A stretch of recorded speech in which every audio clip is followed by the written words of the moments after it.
What's up, YouTube? This is your boy K speaking to you from Spokane, Washington. I'm picking up a live load over here, so I decided to make this video. So you finished school, you graduated, and now you're facing what we all truckers face at the beginning of our career. And you wonder which company you need to go with. There's plenty of companies. There's Werner, there's Schneider, they're all promising everything. They promise you good benefits and pay up to whatever, $60,000 a year, and which left you confused. You're not sure which company you need to pick. Should you go with mega carrier? Should you go with owner operator? You really have no idea what company you need to go with, and you're confused, and you ask, and you're faced with two kind of people, especially the older truckers who've been in the industry for a while. They'll be telling you trucking is not good anymore, you know, they not paying us well, and you're really confused. You don't know where to go. Do you listen to these people? Do you listen to the new people? To the older people? But I'm going to give you a few tips that I wish I knew before I start this. Tip number one, you have to know your plan. What you want to do. Do you want to drive a reefer for the long haul? Do you want to drive a dry van? Do you want to tow things? Do you want to? A lot of towing companies, they want somebody to have a flatbed experience, a year or 2 years. It's a good living if you know what you're doing. Do you want to drive a tanker? Myself, I want to become a hazmat driver. So the biggest requirement for me is to complete a 2-year experience first before I'm allowed into driving a hazmat truck.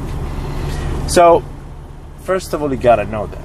Like, if you're going for, like, you want to drive a flatbed, it's best if you want to experiment whether you want to do flatbed, dry van. It's best if you go with a company that got all these divisions. Like, it's got a flatbed, and you can switch from flatbed to dry van to reefer and see which one fits your best. Tip number 2, you have to ask those set of questions. I did not know back then, and I wish I knew. Question number 1, how much do you guys pay per mile? Cents per mile. How much do you guys pay? That's question number 1. Wheels aren't turning, you ain't earning.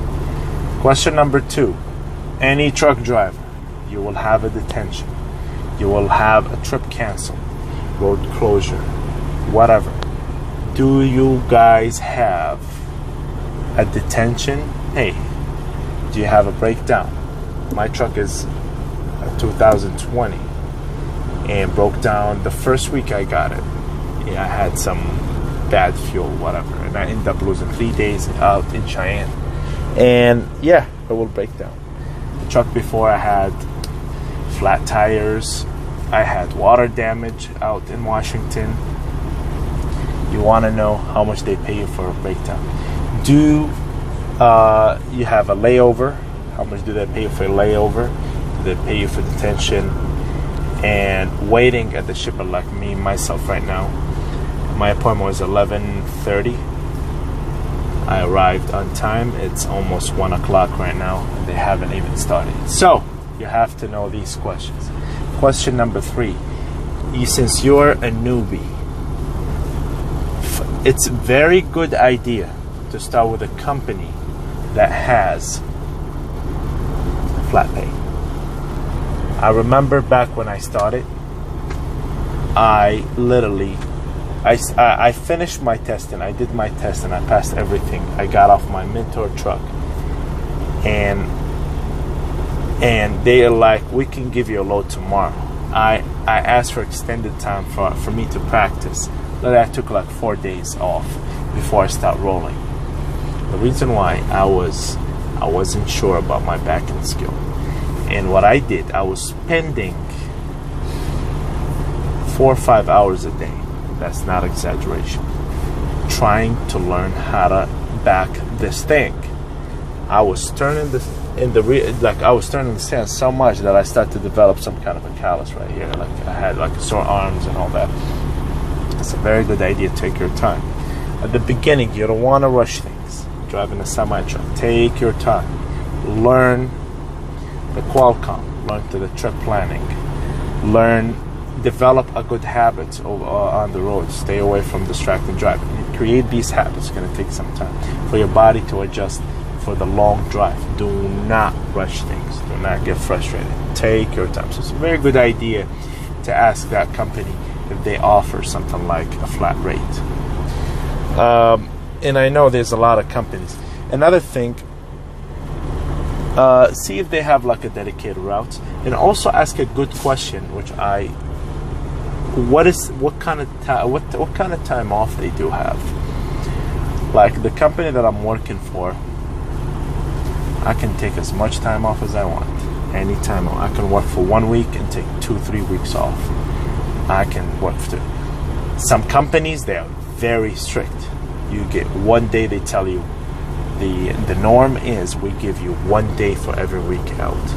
I can't do this, especially as I am starting. Even though I've been working for about a year now, out of 12 months, I took less than 5 times off, and it was crazy.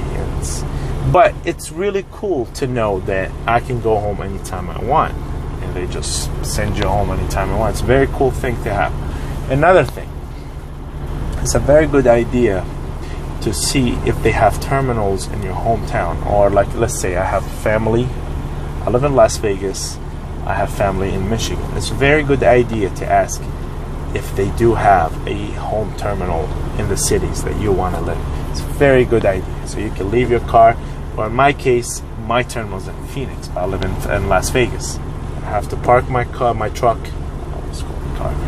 park my truck and drive 300 miles back to Las Vegas every time I take time off. Probably that's one of the reasons I don't take the time off. So those are the questions that I can think of. If you guys have any other questions or any other things you want me to talk about, just let me know in the comment below. And thank you for watching. See you in the next video. Peace.